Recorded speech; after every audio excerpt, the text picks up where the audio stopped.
So the challenge is affecting men today, and some biblical solutions to help them. Let me just begin by just observing. And I think these are things that, of course, you hear about. You go to men's seminars, we talk about these things. We books have been written, but men's assignments or our purpose as men many times has been described or defined by the fact that men are leaders. We are supposed to be leaders, not only in our families, but also in society, also in nations. You know that if you're a man, there's a leadership spirit that is already inside of us. The way God created us. Remember, he first created man before he even created woman. And then Paul comes and says that we are supposed to be the head of the home. So there's that, assumed, or it's not only assumed, but it's also very, very expressly stated in the scripture that we are supposed to be leaders. We are supposed to be visionaries. And all this, under all these titles, you can actually be able to have a discussion. You're supposed to be teachers. Men are naturally teachers. Have you noticed the way men are quick to offer opinion on subjects that they don't even know about? Unajichocha. I mean, everybody knows you have no clue what you're saying, but because you're a man, you just feel that you are obligated to say something.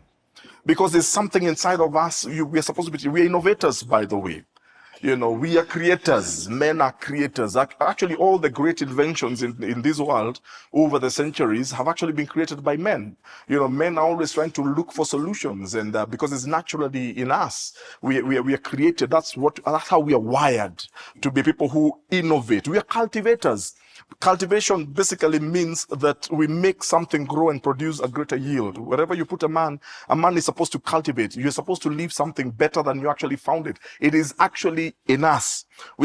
Obviously, we are supposed to be providers. We are supposed to be protectors of not only our families, but also the society that we live in. So and on, and we can go about with every one of these roles, assignments, and purposes that God has created us for. I'm going to just share with us just a few things. And this is some research and some research writings that have been done, but some of them, of course, right now may have been done a little bit earlier, probably maybe about 20 years ago. But these guys who wrote some of these things and did some of this research where men were concerned were actually really spot on, because now we can actually begin to appreciate some of the things that they were saying. There's a guy called Walter Newell, who was a professor of political science at Carleton University in Canada, and he began talking about gender leveling, and he said, and he noted that of course, now before that this is about 20 years ago when he wrote this. He said that for the past 30 years that we have pursued a prolonged effort at social kind of an engineering. And of course, he was referring to, you remember this about 30, 40 years ago now, when they began talking about women empowerment, of course, which was an attempt and which was a mitigation against the fact that they felt that females or women were being left behind. So the motive was good, which was good. So we began, mentoring girls more, empowering women more. You remember Beijing. In fact, the other day they were celebrating how many years of Beijing? Was it 20-something years? Some of you have no idea. You remember what happened in the Beijing meeting, empowering women, which is good. By the way, there's nothing wrong with that. However, and of course that introduced what they were calling social engineering. So they were saying there's something wrong with society. We need to re-engineer it a little bit.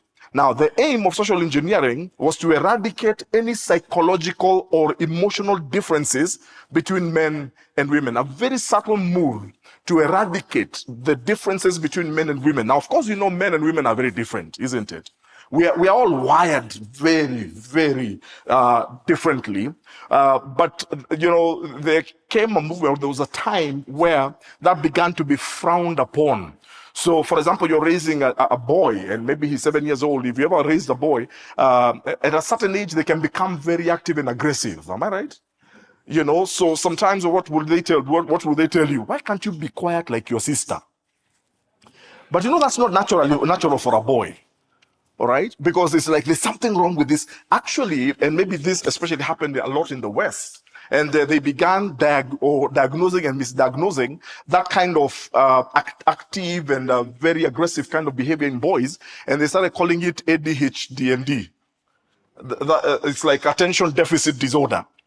Which, of course, to some cases, yes, I know is legitimate, but then they started medicating boys, all right, so that they could calm down, they could chill out. But of course, some of these things over time have had some devastating effects. Now, the rationale for this vast social experiment has been the radical feminist notion that any concept of manliness inevitably leads to aggression and violence against women. And of course, some of these rigid hierarchies of power, they purported that they say that they were exclusive. So anything that was manly. Now, if you remember, those of you who, especially growing up in the African tradition, and those of you who may be older, one of the responsibilities of your father, your uncles, or the older men in the community was to instill manliness in boys, isn't it? I mean, actually, if you look at and this is, I think, a blessing that we have in the African culture. Every African culture, men were supposed to instill manliness in boys as they were growing up. I mean, in some cultures, it was actually very elaborate. I mean, to a point like I know those of you maybe who are coming from the Ma community, where you had to go and kill a lion. Thank God they didn't go to where I came from, But boys were expected, like you had to prove you're a boy, isn't it? But that created something inside of you. You became a man. A man is not a coward. But then, of course, now with some of this new movements and some of this so-called engineering or social engineering, they started frowning upon that. And they say that the more we do that, the more we empower boys to become men, is like they become violent. All right, we are creating violence in them, and of course, it's not a good thing for boys. But I think that totally missed the point, I think, in my estimation. So just continuing there was an article, that was entitled Male Identity Crisis, Social Engineering Has Produced Killer Kids. Now, this was done in 1998. Now, and this just an excerpt from that article. They say the majority of violent crimes, now this was something that was proven, and they say that the majority of violent crimes are committed by young men between the ages of 15 and 25. All right? And they say that increasingly, however, that we see horrific crimes being committed by younger and younger boys. Now, I think all of us can agree today that we are seeing younger and younger boys committing very aggressive and violent crimes. Am I right? Today, it is amazing. Our young people here, our youth ministry here, have been engaged in one of our, juvenile institutions here. And you'll be shocked at how many of these young boys who are now incarcerated because they are underage, now within our juvenile system. And these kids are violent. The person sometimes today who will rob you is not a 20-year-old. Sometimes it can be a 10-year-old, a 12-year-old. Boys. Now, and of course the question was, how do we account for this rise of violence, especially among the boys? And of course, there are many factors. So we are not again just purporting that we can answer the whole question. But writing the current issue of the Weekly Standard, baby boomers were told. Now remember that generation of baby boomers. They were told not to be hung up on providing distinctly masculine role models for boys, but de-emphasize differences between the sexes. And this has been going on, all right? So, of course, this means that as boys are growing up, and the more that we de-emphasize the differences between men and women, the more problems we actually create. We are creating then a generation of young men sometimes who are actually totally lost. They have no idea. So the only way of probably expressing themselves as men is becoming more and more violent. Now, at the same time, we have endured the breakdown of the family. This is also coupled with the breakdown of the family, rising divorce rates, and of course, there's also the whole idea of the sexual revolution, which we shall be talking about a little bit later, an explosion of out-of-wedlock births, and of course, single mothers. Now, the idea this article was promoting or was purporting was that a lot of these boys and all of these young people who are becoming violent is because of being fatherless. And they refer to them as unfathered boys.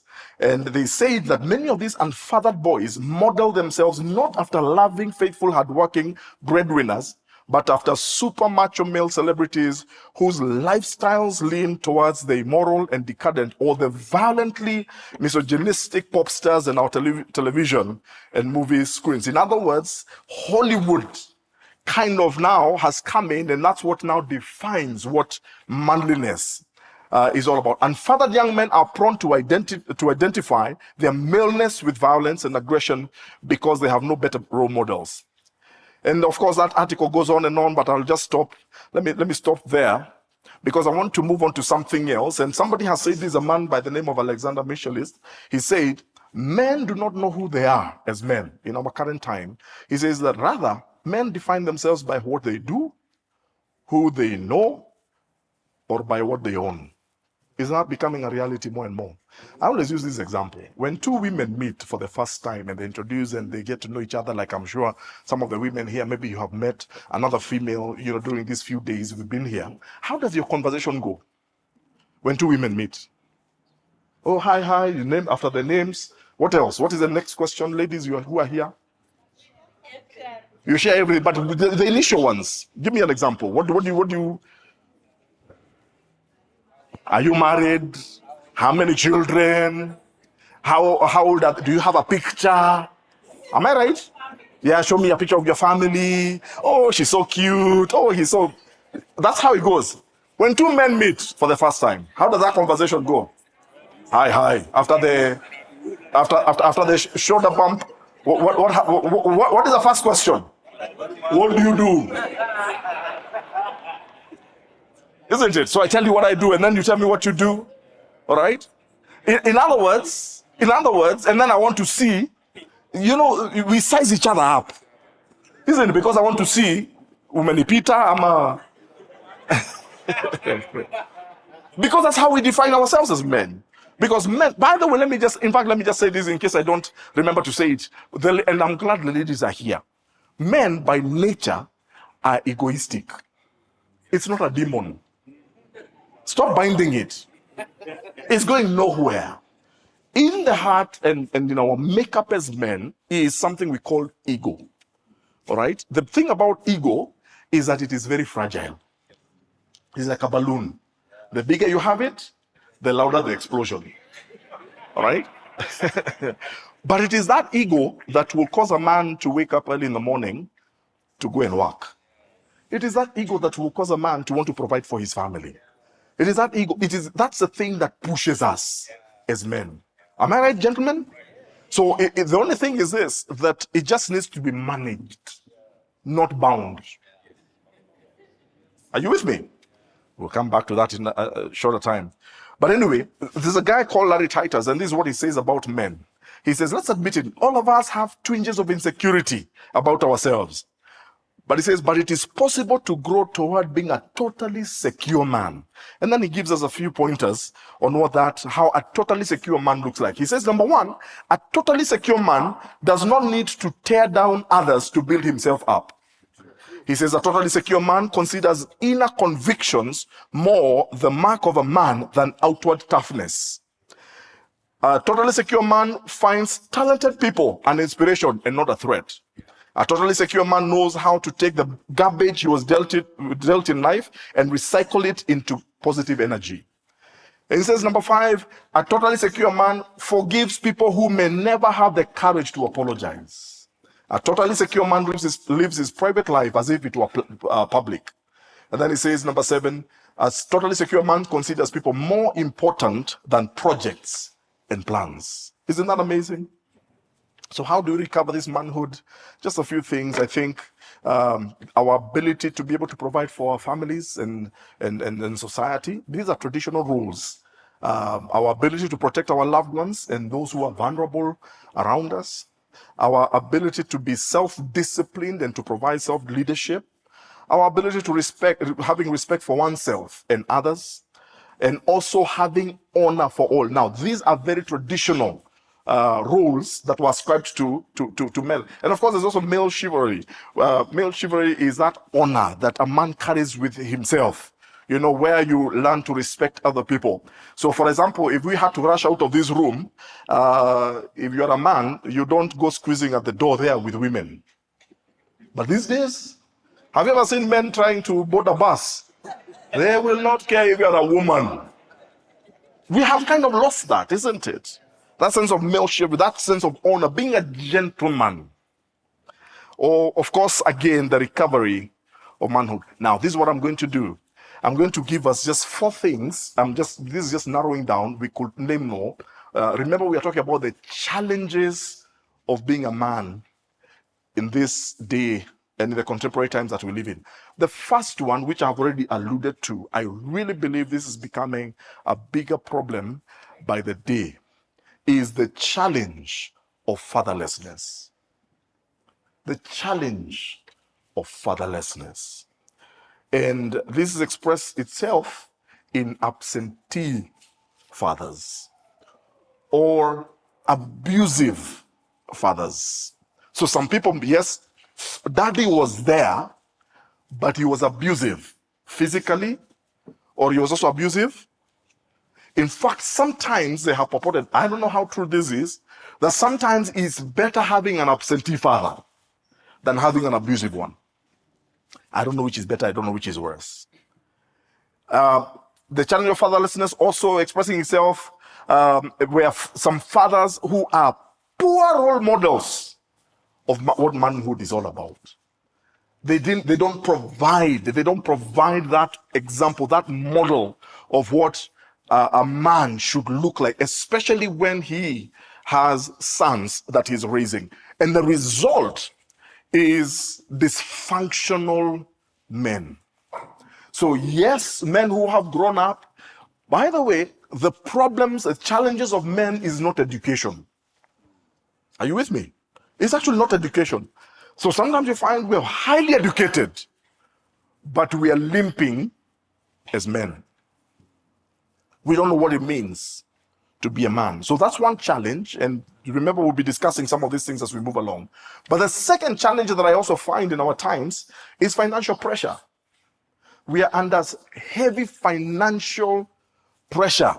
The immediate family, if you're married, you have children, that's already pressure enough, isn't it? But there's also extended family. The other day we were just having a discussion. I was out in the US, and so one of the evenings we were just hanging around, and we have some of these young people, young professionals who have had opportunities. So now they live in the US and doing really well. And the conversation came around the financial pressure that, especially when now you have relocated, maybe God has blessed you with a great opportunity. You're now living out of the country. You're in diaspora, maybe in the US, in Europe, wherever. People assume that you now have a lot of money. That money just grows in trees wherever you are, right? And this gentleman was telling me, actually it's a couple, and they were telling us how frustrating it is because you receive demands on a daily basis, not only from your immediate family, but also from your relatives. And there's also, because for them, they just assume that I can just ask you for, I just need 5,000 shillings, and it will just be sent. And then you find a lot of these young people, they don't know how to pull back and begin telling their relatives and their loved ones, listen, I can only do so much. Because the moment you do that, what do they say? Ulienda America sasa unaturingia. It's like you have it's like you owe us. And by the way, you don't have to go to America, even here. The day you got a job, in fact, some of us sometimes regret. You say, I was happier when I was jobless. Anybody know what I'm talking about? Because people just, I mean, they just leave you alone.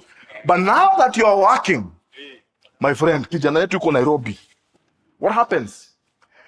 The financial pressure with so much. And of course, there's also, I mean, you are earning, there's the financial pressure, but there's also the pressure to keep up. Because, I mean, you went to university with so-and-so, so you're still in touch, and then suddenly, this guy you went to university with, he's bought a new car. You're still catching boda boda to go to work. The pressure, because now you want to also to feel like you're worth something. Have you ever found yourself under pressure to keep up? Man, let's be real around here. With this pressure, I can assure you. All right? Remember the story I keep talking about when after a few years after school, after college, and I meet with one of my classmates when we were in high school together. I was here in Nairobi in Upper Hill School. So this guy was a brilliant guy, always wanted to be a lawyer. And so I met with him, and the guy had made it. He had become a lawyer. By this time, he was practicing and what have you. And we just met in the middle of town. And of course, the usual, men, what do you do? Since we left high school, what have you been up to? And of course, he tells me that he's a lawyer. And of course, it's typical. I mean, the guy flashes out a card. Those days, people used to have business cards. And he flashes out a business card. And he, of course, as a typical lawyer, you write your name on the business card, then in brackets. Is it LLB, honors, blah, blah, blah, all that stuff. Then it was my turn. And let me tell him I'm a pastor. And the guy bursts out laughing. Because suddenly he felt that he had left me behind. You get, he's doing better than me. Are you with me? And suddenly when I was there in those few minutes, I felt pressure. There's pressure to live up, because then I realized it's not very prestigious. My dear pastor here, it's not very prestigious being a pastor. But when you say you're a lawyer, Pastor Eliphas, I mean, people look at you differently. And that pressure is real. All right? So there's that pressure to keep up. And also, but in the midst of it all, there's also the pressure to create financial stability.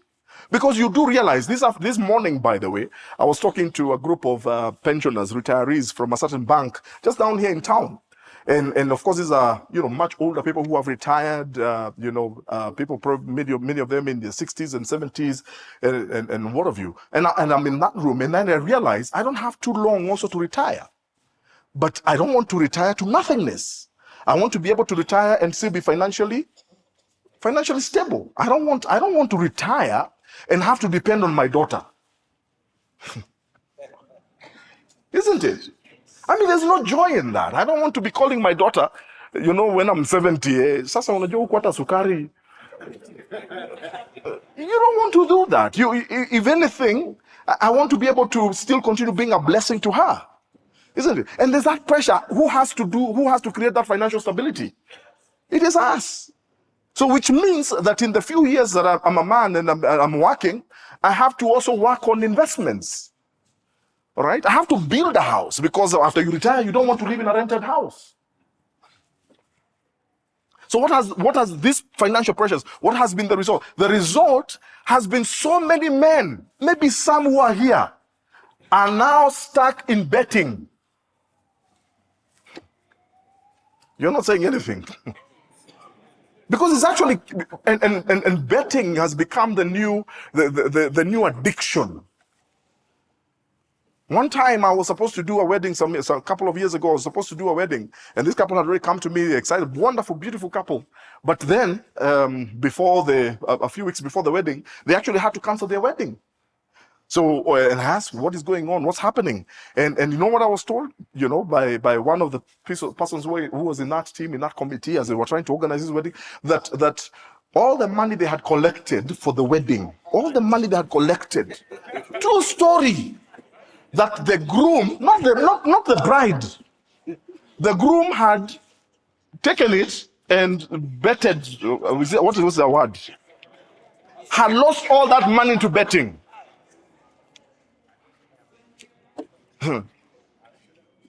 Today there are so many men who are in debt because of betting.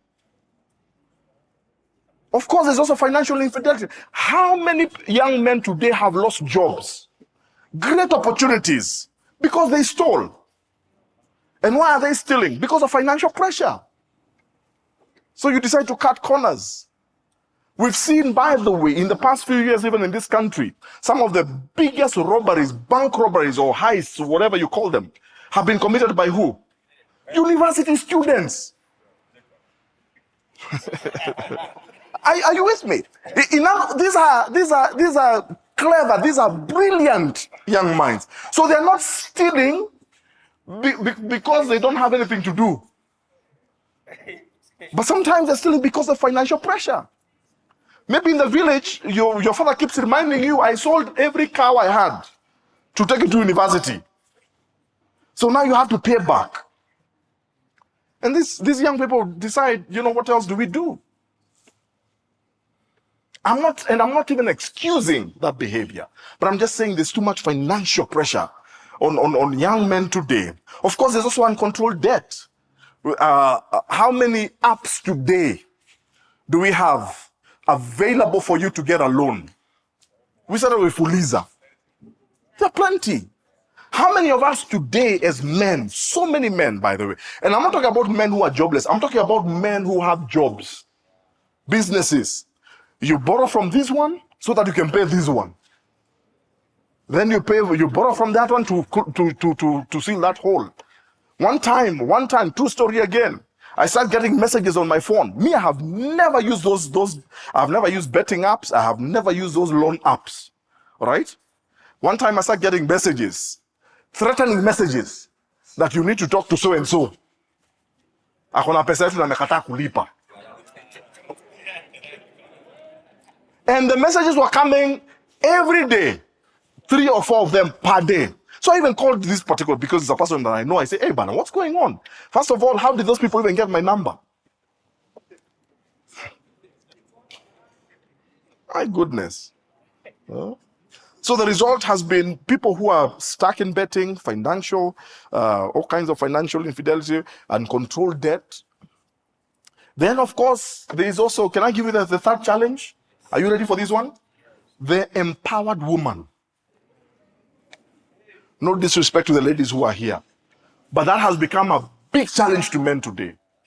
Now, and I want, first off, let me just do a disclaimer here. I am not in any way suggesting or proposing that women or ladies should not be empowered. I'm not even suggesting that. If anything, I am a supporter of women empowerment. I have a daughter. What do you expect? All right? So I want to raise a child who is independent. I want to raise a child who can take care of herself. I want to raise a child who can be financially secure. She can take care of herself. And I think that's what it's all about, isn't it? And there's nothing. And I want to raise a child who knows what she wants in life. All right? So that by the time I release her into the hands of another man, he's getting a good deal. Are you with me? He's not getting a servant. He's getting somebody who they can build a life together. All right? However, as we have been empowering women, what has been happening over time, because I get to talk to a lot of these young men, is that many, especially the younger men, have become very intimidated by these empowered women. And conversely, the younger women today, they keep asking me, Pastor, who will marry us? True story. Men, by the way, I have so many, because I mean, as a pastor, so many of those young ladies today are coming to me and say, Pastor, please introduce me to somebody. I'm sure in your circle you have a few sons. Can you please just show me? Because they're scared. They're in their 30s. Who is going to marry them? But the men who are supposed to marry them sometimes are getting too intimidated. Because by the time you're asking this girl for a date, girl has a bigger car than you. You don't even have a car. Are you getting my point? By the time you're taking her for the first date, I mean, she doesn't need you to pay the bill. She can pay it herself. Do you know how, ladies who are here, do you know how intimidating that can be to a man? Because a man sometimes, for men, we want to feel useful. I want to feel I can do something for you. But now we go there and you go and sit there, and she's been there. Maybe even that restaurant is an expensive restaurant. She has been there so many other times before you. So even when she's making her order, she's asking for very strange things. Wewe unajua tu chips na fish na sausage. Her, she's asking for very strange names you have never even heard of. And when you look at the bill, the food she orders is double what you ordered. And because you're the one who invented her, you expect her to pay. You have never spent that kind of money on food. You will know. Actually, that bill is your month, it's a whole month's grocery, whatever, budget. And for her, she's doing this, it's not a big deal. You get? It's not a big deal because I'm a Zoya. But of course, there's also the changing and shifting gender roles. I mean, and that's happening because of the empowered woman. Like I've already said, women today are taking care of themselves. Isn't it? It is not strange for them to, these days, I mean, if the bill comes in that restaurant, ukichelewa, she pays it. Yeah. No, sasa hiyo nikufuliza unafuliza ndio lipe. Pesa itoshi. Yeah. Unaanza kulipa na M-Pesa inakuuliza would you like to fuliza? Your limit is 18,000. Of course, there's also the loss of that male leadership. So by the way, and even today, even when they get married, the younger people nowadays, when they get married, unlike maybe our time, but you find even in the home, in the family life, there's been a shift in gender roles. All right? So today, by the way, it's not strange to find that in some of our homes, you find that it's the woman who's actually in charge. She's the one who's running the show. She's the one who's paying the rent. She's the one who's paying the bills. I know men are afraid to say amen so that we don't think it is you. But these things are happening all the time. Are you with me? They are happening all the time. And then you know what happens eventually? Because I have also met families and couples who are like that. So you find because of that sense of intimidation, you find that men sometimes pull back completely. So now you just leave her to pay everything. So then the women start complaining, this guy does nothing. And if he does nothing, why do I need him?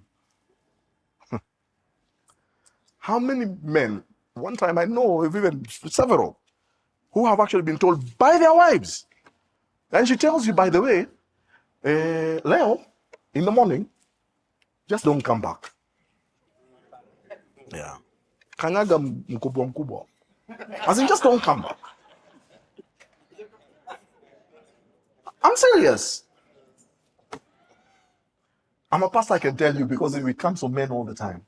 And just tell you, this evening, after we leave, just don't come back. And she feels, and you think she's joking. She feels, you come back, tomorrow she repeats the same thing. Until the day you don't come back. And she doesn't even come looking for you. Because everything in that house, she's the one who's doing it. She's the one who's paying the bills. So what has been the result of this empowered woman, where men are concerned, is today we have the number of senior singles is increasing. Senior bachelors is increasing, including, of course, also conversely, also where we have single ladies. It's actually increasing. So now people are waiting much, much longer before they actually get married. 30, 35, even 40 years of age. I've done weddings of even people who are in their 40s. But also broken marriages. Because unless a man is able to lift himself up and live up to his manly role, even when you get married, I assure you that marriage is already in trouble. Because eventually, the woman sometimes just feels tired and she feels, I can't have 2 children and then have another big child.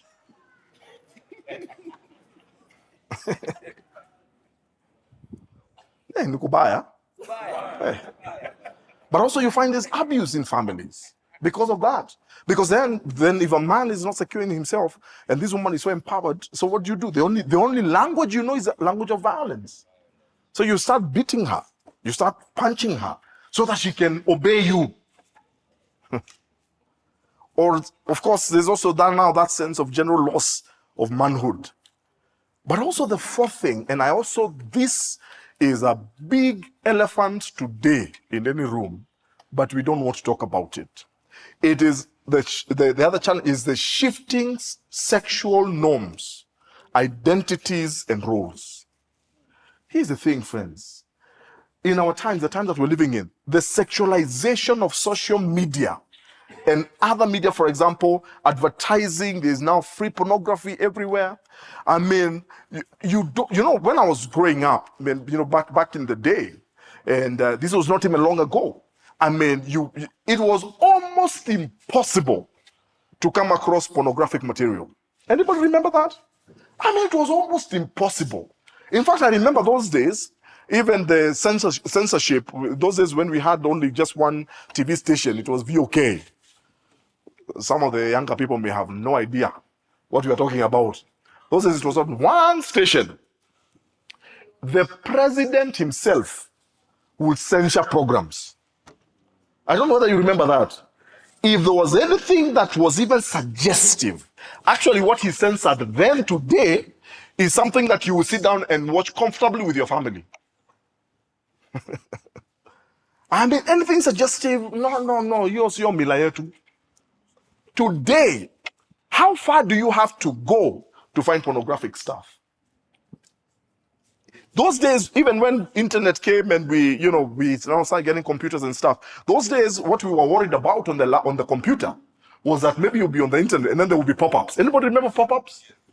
All right, those unsolicited whatevers, but it was very easy. You just put in a software in your computer and it will actually protect you from all that. Today, social media, how many times on TikTok you're just scrolling, minding your own business, and something very weird comes up? Anybody goes through that? Or even on X, or even on Facebook. In other words, the media has become so sexualized, and of course now pornography is a free fall. You don't even have to go out there to look for it, just on your mobile phone. There's a sexualization, of course, of art and entertainment. You want stuff to sell. By the way, if you want your cars to sell, you have to give them a sexual angle. Because they say sex sells. All right? The sexualization of manliness. All right? I mean, I don't know whether you know what I'm talking about. You look very lost right now. But here's the thing, and why this is a challenge to men. Here's the thing. Can we have a talk now? Here's where the problem is. Men by nature, okay, let me find out if I have men here. If you're a man, let me see. We men by nature are visual. Am I right? Yeah. So guess who is fighting the biggest battle? It is men. Because men are visual, all right? Way much more than women.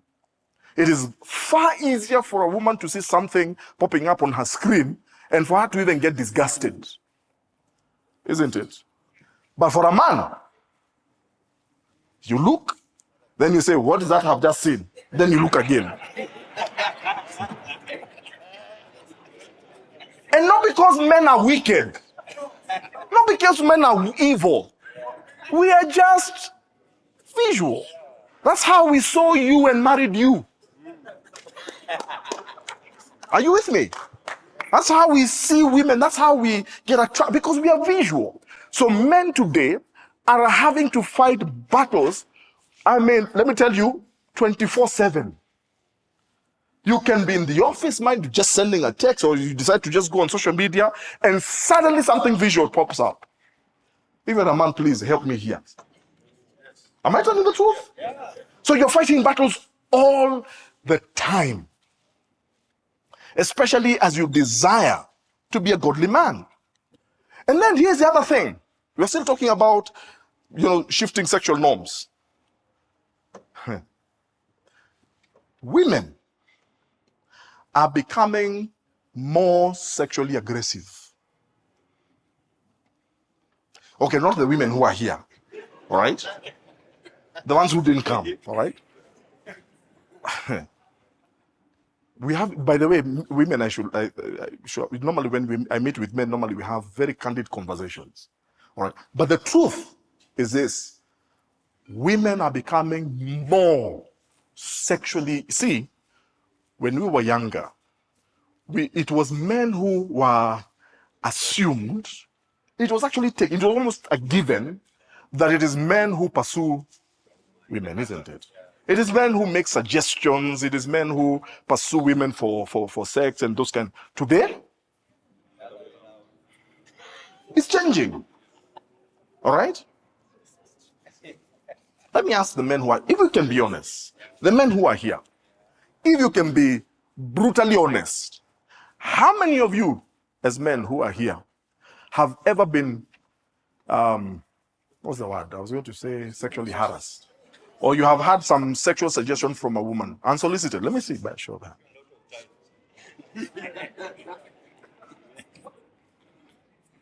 You'll be shocked. Yes, I'm talking about a woman apart from your wife. No, you guys are so spiritual, these ones. I'm not talking about your wife. I'm talking about a woman apart from your wife. I'm talking about unsolicited. You did not invite it, but you are approached. Let me see again. Yes. With the same hand. With the same hands. Are you with me? I wish I could tell you how many men today are being hit on. Sometimes they walk up to you and they tell you to your face. Yeah. Can we still talk? Now, for the women who are here, you have no idea how much pressure that puts on a man. Are you with me? You have no idea, because it's a catch-22 situation. Because he's a godly man, he's a righteous man, so he should say no. Isn't it? But the problem is, when he says no, you assume he's not a man enough.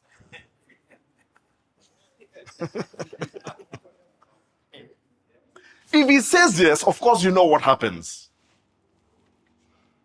Is this making sense? I said, this is making sense. And of course, right now, again, the entrenchment and normalization of LGBTQ, all right? I think this is actually becoming quite something right now, all right? So men are not only facing those pressures, especially from the opposite gender, but also having to deal with this whole thing of homosexuality. By the way, it is a reality. Are you with me? One time, story time. One time, I'm in a restaurant. All right, it was a Java. So me, I'm just minding. I was meeting a friend of mine there, so we were just having a discussion about coffee and stuff. So I'm sitting here. Then a few tables down, there's this gentleman, all right? So I just see him, and the guy is literally gawking at me, like staring, all right? You know the way a man can stare at a woman? Staring. So I'm trying to concentrate on my coffee here. You know, let me tell you something, ladies. Maybe you don't know this, eh? There's a man code. You know, there's a silent code. There's a way. You know, even when two men are in the same room, or even here, there's a code. Even when you are sitting together, kuna vile like tusikaribiane. I mean, there is a code. Men, am I speaking the truth? Kuna vitu zingine, like, yeah. So this dude is looking at me. I'm thinking, this is weird. So maybe, in fact, at some point I thought maybe he's looking at somebody else across, but at the moment the guy is looking at me, but he's looking at me like, I'm thinking like, this is bad. Anyway, so I finished my whatever, so we finished the meeting I had with my friend. So as I'm walking out, because his table was just next to the door, so as I'm walking out, the guy stops me. All right? Do you know what he tells me? He tells me, man, I love your beard. Now, Passy, you have a beard like mine. If a man told you that, and what exactly am I supposed to say? You know, let's agree on something. If a lady Ladies compliment one another. I love your earring. Oh, I love your hairstyle. Oh, I love your foundation. Is it foundation number, whatever you call it? I mean, oh, I love your lipstick. For ladies, it's okay, isn't it? But for a man, I mean, never. I'm thinking, what are you seeing? What is it? First of all, where were you looking? Why? Anyway, I just tried to be I just tried to be as kind as I could, but it was one of the weirdest experiences. But lady knows somewhere in there, there's a subtle message in there somewhere. Are you with me? Hey, so where are we? The result of this has been sexual licentiousness. I mean, the shame levels of where sex is concerned today has actually dropped quite a bit, isn't it? So today people will go on social media and they will talk about their sexual lives, their private lives openly. It's not a big deal anymore. I mean, of course, a lot of sexual dysfunction. And of course, you know what that has also resulted in? Broken men. Broken men. Here's the thing. Now, before we go into a time of discussion, it is amazing to me that today, like I said, women have become more aggressive, all right? Generally speaking, right? That today is not strange to go on social media, and I'm sure you've seen this, and find a young lady telling us what she likes. Am I talking to real people around here? Are you with me? And you know what that does? Again, puts pressure on who? The man. And they are very explicit that this is what a real man to me does. This is how it's supposed to be with a real man. Puts a lot of pressure. So sometimes you find men going out there trying to prove that they are men because of what they saw or what they heard. All right. So there's a lot of broken men today.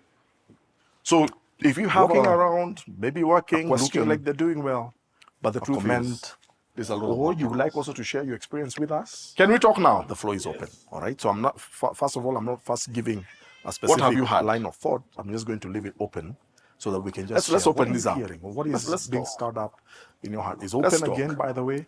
For the ladies, you're also free to share with us. We also want to learn. So anybody who wants to go first? We already have some people on that side. We have somebody here. So let's start with this one before he gets to. So again, please just keep your contribution as short as possible so that we have as many just talking to us. And of course, tell us your name and your assembly. Do I need to tell my name and what I do, or just my just your name and assembly, or even what you do then?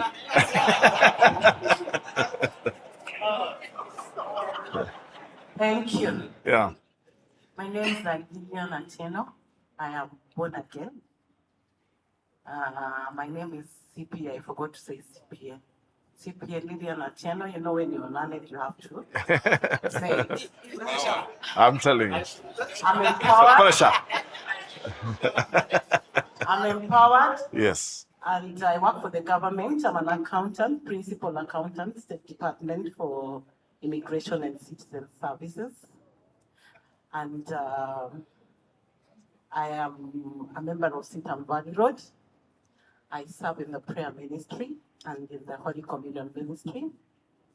And I'm an owner of a house. I don't pay rent. I own 5 acres of land in upmarket Victoria. I own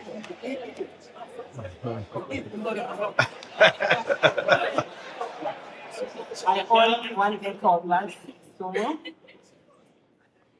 And I'm going to gracefully retiring in 4 years' time. My question is to our Rev, me and some of my friends, we would like to know, they sent me to ask, how do you navigate in a marriage or a relationship where you're more empowered than your husband? Yeah. so that there are no issues. Okay. Yeah. Yeah. Good question. You know, that resume right there is and of course we applaud you, isn't it? I mean, we applaud you. You've worked hard. I mean, absolutely amazing. And of course, you shouldn't apologize for who you are. I'm not. We shouldn't even suggest that you should apologize. I mean, that's how God has blessed you, isn't it? But this is one thing I tell women, and I hope you'll understand my heart. All right. If you want to have a good relationship with a man, and maybe even in marriage, all right. Women, are you listening to me? Now I hope I'm done chokia. All right. Please, as the Lord helps you and enables you, all right, learn one word: submission. Submission does not mean subjugation. All right? Actually, it's only very strong people who know who they are, who have the capacity and the capability of submitting to another man. I can tell you that for a fact. It doesn't mean that you're lesser than this man, but you're just saying, now, as I come to you and as we begin this relationship as man and wife, I am coming to you not as CPA. All right? I'm coming to you simply as a wife. And I want to submit to your leadership. Right? Now, conversely, what I normally tell men is this. All right? When you have a woman who is empowered and a woman who is hardworking and a woman who God has blessed, all right? Now, first and foremost, as a man, don't be intimidated. All right? Don't be intimidated by that. If that woman loves you, if she has accepted you, it means she has accepted you just the way you are. All right? So she's not trying to compare what you have and what you don't have. She's not actually doing that. What she wants from you as a man is leadership. All right? Now, that leadership that she's looking for from you means that you respect who she is. I'll tell you one thing I have discovered. Now being married, I've been married for more than 20 years. Women, more often than not, are way much more smarter than men. Men, husbands who are here, you want to prosper? Listen to your wife. I'm telling you. By the way, I know some of you will catch already, but listen. Let me tell you something. Women, by nature, when it comes to money, they are better managers than we are by men. I'm just speaking generally here. All the men who know that to be true, just let me see if you know what I'm talking about. Because even when I was growing up, I saw my mother.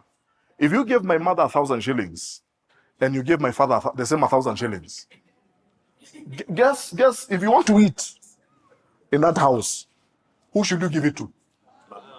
My mother could feed a family for a whole week with 1,000. My father, with all due respect, he was a good man. My father would walk out with 1,000 shillings from the house, come back with nothing to show for it, and you will starve. Are you with me? Because God has graced women with a certain abilities. They are brilliant, they are sharp, they are intelligent.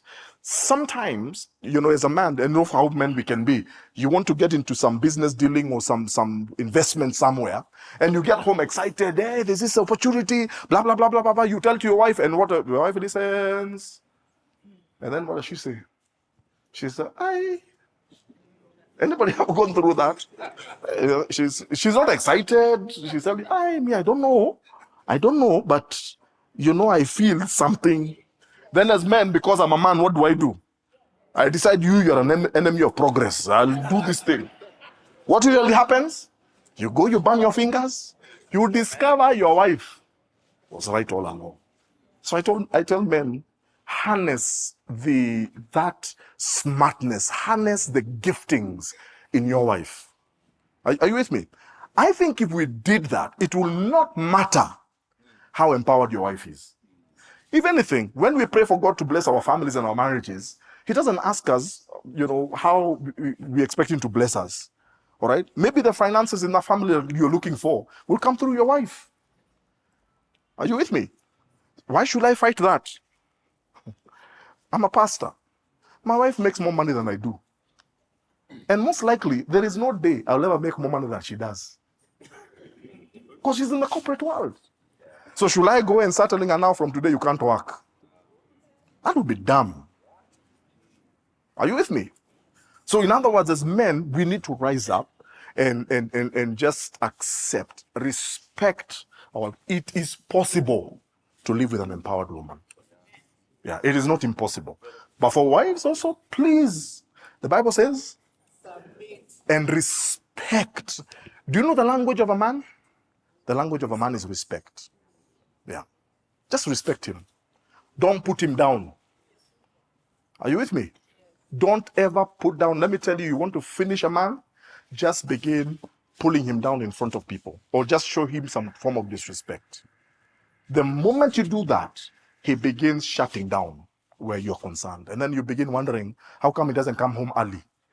No man wants to come home to a woman who disrespects him. Just respect him.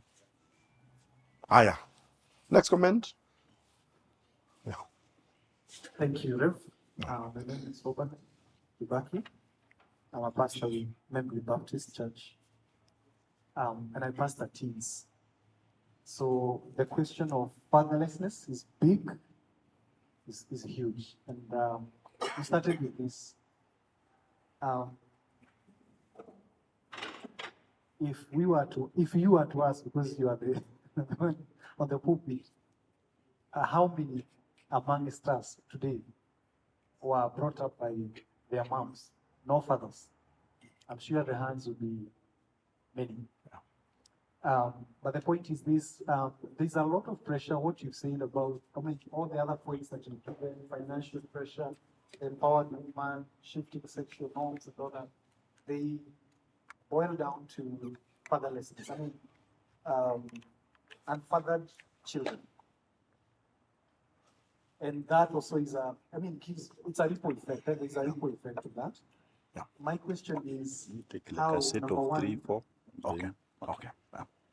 yeah, how do we, number one, as men who are husbands and wives, come in or help these men fatherless children, Yeah. or as we raise these young people who also eventually become fathers, or men, the expectation is they will be fathers. How do we go about navigating around this big problem, Yeah. pandemic of Fatherlessness. Okay. Maybe some insights. Okay. We'll talk about, let's take maybe another, then we can. Thank you, Reverend Jesse, Yeah. for such a powerful message.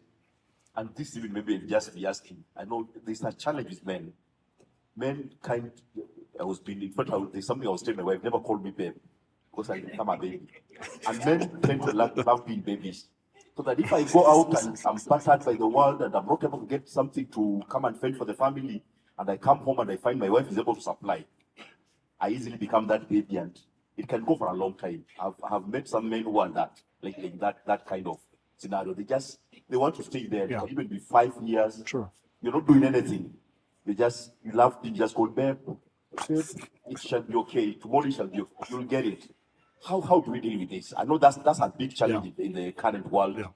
Men just want to be babies, be taken care of, and that's how easily the woman can easily tell you. Then the second thing, maybe Pastor talked about these other relationships that come our way. And I realized also there's a challenge.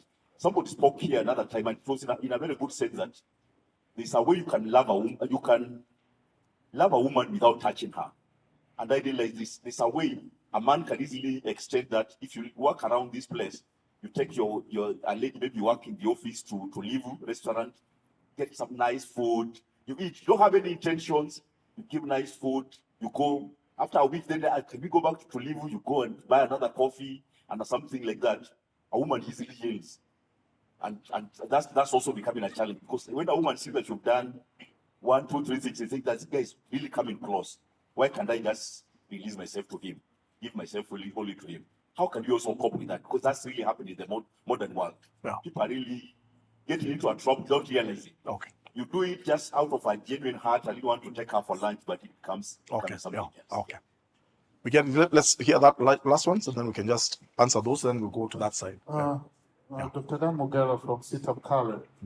I'm a counselor, and Pastor, of late I've been dealing with marriage counseling and also women who are married coming for counseling. And there's been a complaint a lot from women. For lack of a better word, wanalalamika sana kwamba wanaume siku hizi hawatembezi kiboko. I mean, kile kiboko chengine. Women are really complaining that they can go for 3 months, 6 months. The man is uninterested. Maybe we ask in this forum what is going on with that. Okay. And it's really, really unusual. Many Okay. women are beginning to feel unattractive. Yes. Christian women. Yes. Yeah. They're serving the Lord. Yeah. But now they feel like they're being pushed into a lot of temptation. Okay. Well, what's going Yeah. on with our Okay. brothers? Okay. Thank you, Daktari. So let's begin with these unfathered men. I think has already been mentioned by my brother right here. I think, and we just need to go back to the African society. As they say that it takes a village to raise a child. And I think there's something we can recapture, especially as Africans, which I think we have lost. Where, because remember, in the African culture, everybody who was older than you was your father. Am I right? We didn't have uncles. No. It was baba mkubwa, baba mdogo, baba wa katikati. I mean, it was just fathers. And men assume that role and responsibility with great joy and pride. That any young man, any young lady around my vicinity or in the family or in the village, that when I meet with them on the road, I have a responsibility to be a father to them. Of course, now with the coming of westernization, there's been that's something I think we lost, because now dare you even talk to somebody else's child. You get? I mean, even today, our teachers have a very rough time. You can't even discipline children anymore because the parents will come fighting, But in those days, in fact, you remember, those of us who are a bit older, that if your teacher or your neighbor disciplined you, I mean, you wouldn't even go and tell your father, because your father would add because what is this you did? You don't go complaining, the teacher said, did. These days when children do that, what does the parent do? They run to the school, all right? And they go and attack. Even sometimes teachers have even been attacked, isn't it? Or if it's your neighbor, they come attacking you. What were you doing with my child? This is my child. Don't teach me how to raise my child, blah, blah, blah. But in those days, it was different. And I think we need to go back to that. Because every man who is here, listen to me, every man who is here, whether you're married or not, whether you have children or not, inside of you, there's a seed of being a father. Are you with me? All right. And I think maybe it's something that we have to do societally, But again, also, those of you who are in a position already, like some of us who are pastors or in other positions of leadership, I think that's something that we need to pick up seriously. Like for me, I try my best sometimes, especially when it comes to mentorship and mentoring young men, so that they can become responsible, they can become fathers. That's one of the reasons, by the way, we started, those of you who know this program that we run, Men's Altar. All right. And Men's Altar, when we started it in CITAM Buruburu a couple of years ago, was really just an opportunity for men to come to the altar. Because one thing I discovered is this, that it's only God who can change a man. And I felt that it is important for us to bring men to a place where they can encounter the power of God. All right. And that is why when we started it, we get hundreds and thousands of men just showing up, and we normally have very candid conversations. All right, and we're able to challenge the men, and when men come to the altar, and I know we've had many testimonies of how God has actually transformed them. So for me, that has been one of the things that at least I've been doing, and I normally challenge even my fellow pastors, wherever you are, whatever sphere of influence that you have, you don't have to be a pastor, you could be somebody's uncle, you could be probably wherever you are, there are men there. Find a man, especially those of us who are older, find a man, a young man, who you can actually pour yourself into and father them. One boy, one man at a time. I think when we do that, I think we'll begin solving some of these issues. All right. What was the second one? Was my brother there? You raised two issues. The first one was when there. The first one was a man who just loves to be baby. Oh yeah, the baby man. Now, I know that's becoming a problem. You talk to ladies, they will tell you the same. By the way. That sometimes we have men who refuse to be men, and now they just want to be babied, so they don't want to do anything, they don't want to pay bills, they just want to be taken care of. There's also this concept of Benten, where young men today are finding older women who have money so that they can actually be taken care of. I think that's a symptom of a very broken society. Men were never meant to be people's babies. All right? By the way, women who are here, ladies who are here, if you are unmarried, you can already see the signs when you start dating before you marry that fellow. Are you with me? And where the problem sometimes comes also, ladies? Women by nature are mothers. All right? So sometimes, instead of being a wife, you become a mother to your husband. And I tell women, no, you have to be very careful. Help that man to be a man. All right? Also put certain expectations on him. Help him to be a man. We need to help one another. All right? But if you're a man who is here and you want to be babied, it is unnatural. That's not natural. That's not how God wired you. You are wired to work. You are wired to be productive. You are wired to be a protector and a provider. You are wired to be a priest and a leader in your home.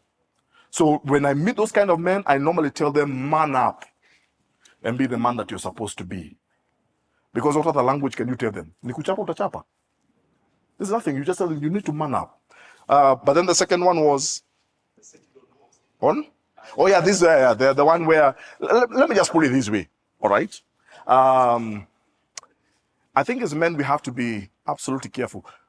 Women naturally respond to care and nurture. Naturally. All right. So as a man, especially as men, as we interact with women, as we interact with ladies, we must be very careful. Are you with me? You, the man, need to draw the line. Now, because again, we cannot live in isolation with women. We have women, we have ladies all over the place, isn't it? And we have to keep working together. And yes, sometimes there will be those moments, maybe you need to meet this lady because of work or whatever the case may be. But you as a man, I think the maturity of a mature man is one who knows that any one of those relationships can morph into something that is undesirable and called for. And you don't want it to escalate. So it is you who has to practice a sense of responsibility. Remember, you're the man. You remember you're supposed to be a leader. Are you with me? So you don't want to mislead this woman. Maybe you're even married, for example, yourself. You know that this is not going to end up anywhere. Or even if you're not married, in fact, I used to tell young men, even if you're not married, please don't be in the habit of dating everybody in town. Don't lead women on. Don't lead people. If you have no intention with this young lady, leave her alone. Are you with me? Because sometimes you find men, it's like it becomes a game for them. You just want to excite them. And then when she becomes emotionally attached to you, that's when now you want to take off. I think that is mean. I think that is ungodly. I don't think that is right. But every man who is here, we have that potential. I can tell you that. All right? But it is me who I have to be disciplined. I have to discipline myself because I don't want to disrespect any woman. I don't want to mislead any woman. So that even if I'm meeting her for maybe a business, let's keep it business. Is she a hapo? And the best way to do that, time your meetings. Are you with me? I'm meeting you for 30 minutes. 30 minutes in Maisha. Bye-bye. Is that hard to do? It is possible. All right? But that's what real men, because we are supposed to be protectors. How? Because I asked men, how would you feel if somebody took your daughter for a ride? The fathers who are here, how would you feel? You will want to kill that fellow. Am I right, Pastor? I mean, I'm serious. I mean, there are times you will feel like, I mean, for my daughter, I can do anything. There you try to mislead my daughter. Yeah. Are you with me? Because I'm protective. So I don't want to mislead another man's daughter. All right? If anything, I want to protect them. All right? Good. Daktari, you asked a very... Yeah? Without being serviced. There? 3 days without being... Yeah, 3 months. I told you 3 months. Now, how do I answer that? Dan. And Dan says he's a counselor. Of course, I know he's a counselor. And these are things that are happening, I think, more and more. If you were to ask me, I'm not necessarily a psychologist or anything, but I would think that that is symptomatic of other underlying issues that maybe we are not really talking about. Some of them, by the way, could also do with physical health. All right? More and more, some of these lifestyle diseases and ailments are afflicting people at younger and younger ages. So you think that the man is no longer interested in you.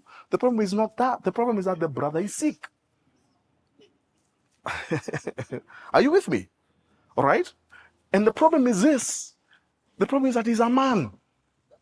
It's hard for a man to admit that, honey, maze, mimi ni mgonjwa. It's hard. Are you with me? But sometimes that is the reality. It could be a physical problem. Sometimes it could be psychological. All right? And maybe this man is dealing with certain things that probably he needs some professional therapy for. And you as a wife, I don't think there's anything wrong with you suggesting that maybe we need intervention. We need help. What can we do? This is affecting our marriage. This is affecting our relationship. It's affecting our home. We need to confront this thing. Do we need professional help? Do we need therapy to find out exactly what is going on? All right? But I'll also tell you the third thing. Can I be honest? Sometimes it's because there are alternatives.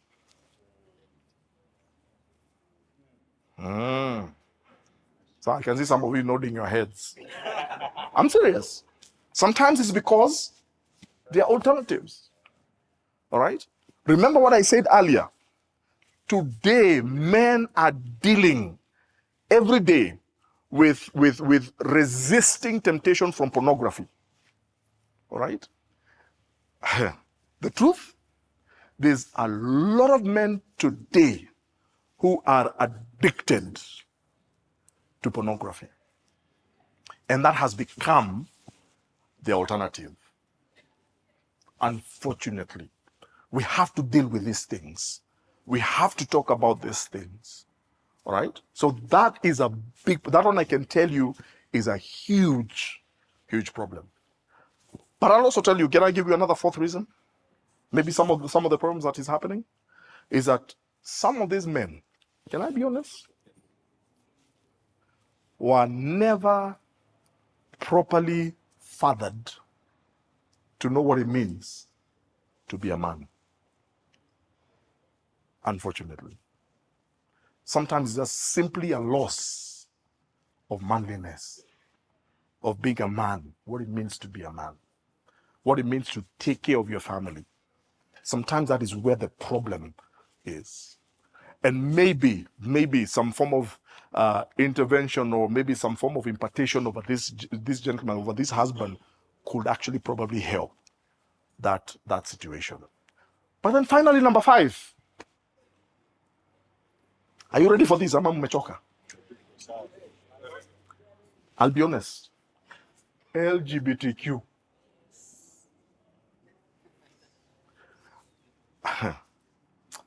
You know, I'm really struggling with saying some things here. Let me tell you, by the way. You'll be shocked. Listen. You will be amazed and shocked. Now, and I'm telling you this as a pastor who many times have to deal with people, and of course, you're counseling. People confide in us. You'll be shocked at how many men today are married, yes, to a wife, and they even have children, but they're actually homosexuals. Actually practicing, I should have said practicing homosexuals. So sometimes some of them find themselves marrying a woman because they wanted, that was expected of them, isn't it? Maybe they wanted children. But then somewhere down the line, what happens? They lose interest in the woman. Completely. They lose interest. So the woman is there struggling, wondering what is going on. Kumba, the guy is... Now, remember, I'm not saying in all the cases. I'm just saying this is one of the reasons. All right? Recently, I had to pray with a lady and in tears. And she told me, pray for my husband because he's a homosexual. So those are some of the reasons. That's what sometimes is happening. I hope I have answered your question, Daktari. Yeah. The next question, I think it's all Yes. Yes. Yeah. that's not a question speaking. Yes.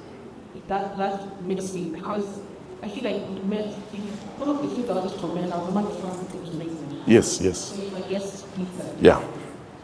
but let me just say, I see the obvious, which all know, men don't share. Yeah. Men don't. That's how you begin with talk, right? Yeah. You talk about anything else that what is actually True. making you. Yeah. And then we get the frustration, but your husband or Yeah. spouse at home. Yeah. So, and then I feel like, because women in the trauma is the learning, we did our things, we True. carry on the shoulders. True. And then we get all costs as a constant issue. Yeah. True. And I can't help but to empty to the garden of Eden. It's always the woman. And in the end, we never managed to right. Yeah. Another example, very few men marry a woman who's not watching. But, I've been expected to have a massive degree, a good job, everything, and then submit as such. And wanting to empower myself also. And it's not, I feel like there's so many infinite contradictions. Yeah. And no men stepping in for their gender. Yeah. Yeah. And so when you say we conference, I appreciate your answer, but they're so far and wide. We don't really do that prediction when I know. Yeah. And it's really happening. Yeah.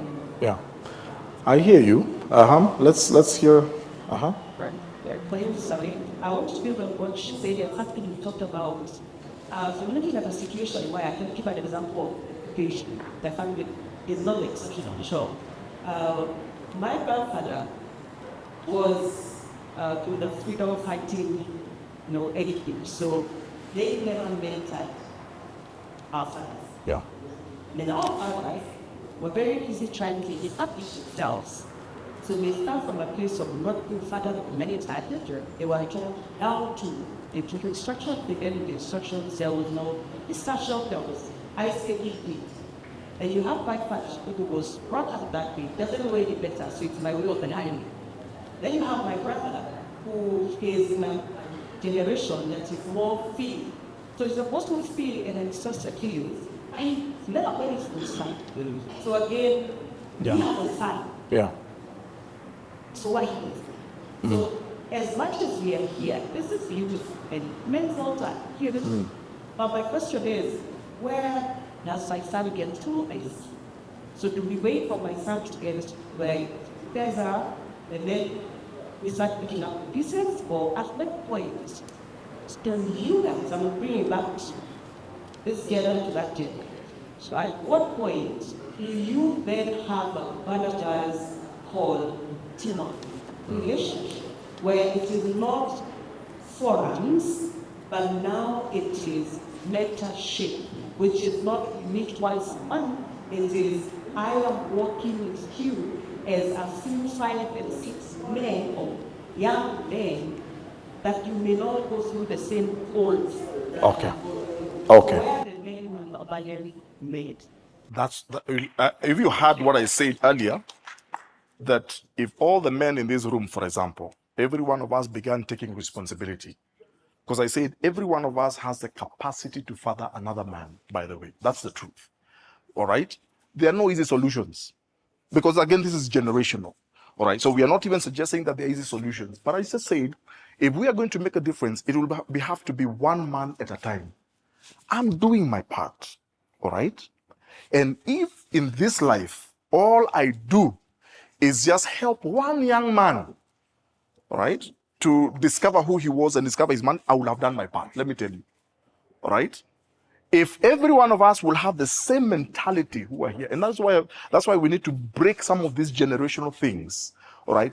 Of course, through different forums. And that's why we're also having a forum like this where we can be able to discuss with one another and talk to one another and challenge one another. So that when we finish here, you go and do something. All right? The problem is that I think we're also in a generation where we are better at listening, but we do very little of the things that we actually hear. All right? We know there's a problem. I know I can do something. Now, listen, God is not expecting us to go and move the whole world or sort out all our problems. But He's saying, in your sphere of influence, what can you do? Yeah. Here's the thing. If all of us were to be honest, there's a young man somewhere around you, whether in the home, whether in the workplace, wherever you are, there's a young man around you who you can actually father. Am I right? If only one, and it has to be one person at a time, all right? And that is my challenge to us. Can we go back to probably capturing some of those African traditional norms where it took a village to raise a son? Can we be more intentional when we see young men growing, maybe even in your family? Maybe you have somebody, maybe you have a single mother in that family of yours, maybe it's a sister or somebody, and you're seeing that they have sons. What can you do? Maybe you're their uncle. Can you step in and say, hey, by the way, I would like to play a role in their life? You know, and I'm sure those children will actually appreciate. Are you with me? I'll give you my example later, but let me also address something that one of the other ladies also mentioned there. Now, the truth of the matter is that when women come together, and I think we noticed this a bit earlier, women can talk. It doesn't take long for women to open up. In fact, I normally put it this way. When a woman has had a very stressful day, when she comes home, she just needs to be on the phone with her girlfriend for 20 minutes. They cry. She gives all her frustrations. The moment she hangs up, she goes to the kitchen and cooks. And life moves on. Am I right, ladies? Because you have a way of debriefing. And for you, in debriefing, it's in talking. That's why when we come home as husband, you come home to your husband, and this is some of the things that men really struggle with. And you as a man, because when a man gets home, it's the end of the day. Wachana na mimi. Isn't it? I just want to come home, sit on my couch, watch news, put my feet up, and wait for good food. All right? But when women come home, what do? In other words, when a man comes home, he parks the car. Even if he parks and switches off the engine. When a woman comes home, you know what she's simply done? She changes the gear. Now she's on overdrive. All right? Because now her role has changed from professional. Now she's a wife, she's a mother. And that's why she wants to talk to you for the next 1 hour. What is she doing? She's debriefing. Are you with me? She's just, and by the way, she's not asking for your opinion. You know the mistake we normally do as men. You start throwing in, oh, you should have done this. No. In fact, they get very upset when you do that. She's just debriefing. She's not asking for your opinion or how to solve that problem. Because once she debriefs, she'll just say, now she's ready to go and cook. That's how it is, isn't it? No wonder women live longer than men. All right? Now, I'll tell you, the way we were wired as men, talking to men, talking to one another doesn't come naturally. I know it's something that sometimes ladies find it difficult to understand, but the way we work, the way men fellowship, the way men interact is very different from the way women interact. And even when I'm carrying, a man can be carrying the whole world. The man can be in trouble. He has debt from here to heaven. And he will meet with other men and they will talk about soccer for 3 hours. Am I talking the truth, men? Yes. We will talk about soccer. We will talk about one term and two term and no term, and then we can be very animated. And the guy is in trouble, but he will never tell anybody. All right, that's just the way we are wired. Let me tell you. I think some of you, especially the ones from CITAM Buruburu, you remember what happened? Was it last year? Sometime early last year, this gentleman who committed suicide. That story still haunts me, because here's a guy I had worked with, I had interacted with for a long time. He was very close. I mean, we would sit and talk, and he was always there helping in church, always in a suit. Those of you in Buru, you remember Buru? Always in a very smart.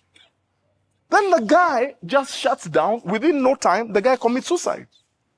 He leaves no note, nothing, never talked to anybody. Nobody knows to date what happened. But that's men sometimes. They're gonna die with their problems sometimes, unfortunately. I'm not saying it's a good thing, I'm not saying it's an excuse. It is now in this generation, we are trying to tell men, listen, there is nothing wrong with you as a man finding somebody, another man, maybe a mature man, or even seeking professional therapy. If you really feel you're under pressure, talk about it. Open up. That's what now we are trying to push men. That's why we are trying to encourage men in this generation. Because previously, especially in the African tradition, men, you don't talk about your problems. Isn't it? Mwanaume ni effort. You die with your problems. Isn't it? That's how we were cultured. That's how our parents were cultured. That's how their grandparents. So it's like, you carry your problems to the grave. You fight over your problems. But now we are realizing that no, this thing doesn't quite work very well. All right? That there's also an avenue. There's a way I can be able maybe even to belong to a fellowship where we can actually be able to sit and be able to talk about some of the challenges that we are going through. The problem is this, that when men talk sometimes about their problems, sometimes they feel like failures. Are you with me? Sometimes you feel, because the worst thing, the worst nightmare for any man who is even in this room right now is to be branded and considered that you're a failure. Am I right, gentlemen? Yeah. No man, I assure you, no man wants to admit failure. I don't want to feel like a failure. That's why I can be in debt to my neck, but I'm still telling you how much business I'm doing and how things are good. Because I want to look like I'm somebody, I'm going somewhere. All right? It's only now that we're encouraging men and saying, guys, you don't have to die with your problems. Before you commit suicide, come, let's talk. Before you do that crazy thing, no, please, just come, let's have a discussion. All right? And of course, slowly, the gain has been very slow, because remember, we're not socialized that way. So the gains have been very slow. But thank God, at least we're able to talk about it now. And we're able to challenge one another. And I want to challenge even the men in this room right here. All right? Because there's no man who doesn't have one struggle or the other. If you have a struggle, please find somebody who you trust, somebody who is older, and somebody you can talk to. Worst case scenario, if you need professional help, please, by all means. The other day, interesting, by the way, and what is happening even in this country, which I think is not a bad thing. We were in one of these very prestigious psychiatric hospitals. They had invited us as pastors here in CITAM, senior pastors, and we went there just for a time of consultative, just for us to engage. And we were engaging one of the top psychiatric doctors in this country. If I mention him, you will definitely know who it is. And when he was doing his presentation, there's something he said. He said, they have come to, he said, when he was in the university, when they were studying to become doctors, he said, one of the things they were told is that there's no correlation between science and religion. All right, those of you maybe who are scientists, you know that. Like science is science, religion is religion. I mean, there's no correlation between the two. But he's saying that now, many years later, having practiced now his psychiatry and what have you, that now they are concluding, research is now concluding that you cannot separate mental well-being from religious well-being or spiritual well-being. And now they're saying, now they are ready, and that's why they invited us to actually work also with the church. Because they realize that before people go to those clinics and the hospital, most people first come to church. Most people first come and talk to a pastor. All right? So they're saying there's a huge correlation. When people are spiritually healthy, most likely, even mentally, they will actually be healthy. That is coming from them. Now, this is what they told us is a very expensive facility that they have down here in around Hurlingham or Kilimani area. And you know what they told us? Today, and especially for the for professionals and people of means and what have you, that today they are seeing more and more people who are becoming self-aware about their own mental well-being, and especially men. And they say that they have people today who will check themselves into that facility, because they are, of course, it has a ward and you can actually spend the night there. They check themselves in there anonymously. So somebody has been going through pressure and they start feeling, hey, I don't think I'm okay. Mentally, I'm not okay. They will check themselves in. They will even stay for 2, 3, 4, even 1 week there. Under medical attention, they will go through the counseling, therapy and everything. And then after that, they check themselves out and then they go back to work as if nothing happened. All right. In other words, all I'm saying to us, friends, is that if you need professional help, it is actually available. Tuko pamoja? Can we take maybe one last round of questions and then we'll be done? Thank you so much, Rev, for what you have for the powerful presentation. So, there is a point that you used to make to us that I think, my name is Matthew from CITAM, which I also think is the foundation during the men's altar. Yeah. That even for you as a pastor, sometimes you used to feel a lot of pressure, but God always reminded you that's about covenant. Yeah. When you're talking to us, that especially when you go outside the country and you get that pressure. So I'm feeling that maybe we are short-circuiting God in the aspect of maybe counseling. Maybe men can lead what is called establishing maybe family altar at the family level, so that we can build that up. That is the comment I want to make. Yeah. The question I wanted to ask is that sometimes there's a feeling that the church is not confronting sometimes the reality.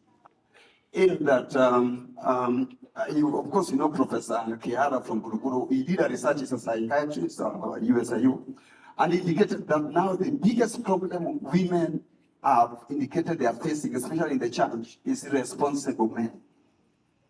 And now there is a feeling, they feel as if now Christianity is like, or put you in a prison. What do you do as a woman? You're born again, born in the church, spirit-filled, yet the man is not. On the other hand, the man has pressure. So the solution we found in the research is that many women now say that if I can leave this country, go to the US, that is my end with them, because I cannot be judged in the United States. Oh.